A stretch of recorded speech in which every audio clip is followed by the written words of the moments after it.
হাজার বছর ধরে আমি পথ হাঁটিতেছি পৃথিবীর পথে, সিংহল সমুদ্র থেকে নিশীথের অন্ধকারে মালয় সাগরে।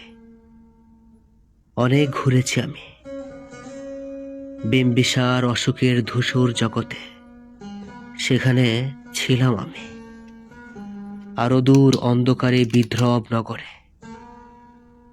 আমি ক্লান্ত প্রাণেক, চারিদিকে জীবনের সমুদ্র সফেন। আমারে দুদণ্ড শান্তি দিয়েছিল নাটোরের বনলতা সেন। চুল তার কবেকার অন্ধকার বিদিশার নিশা, মুখ তার সাবু স্ত্রীর কারুকার্য।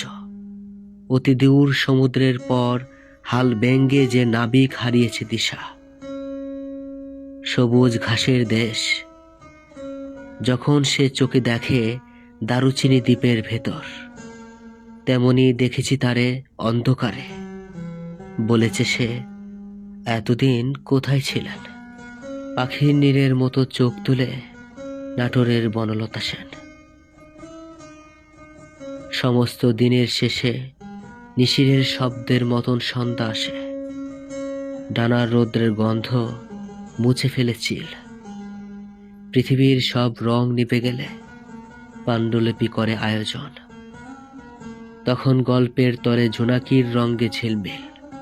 সব পাখি ঘরে আসে, সব নদী ফুরায় এ জীবনের সব লেনদেন।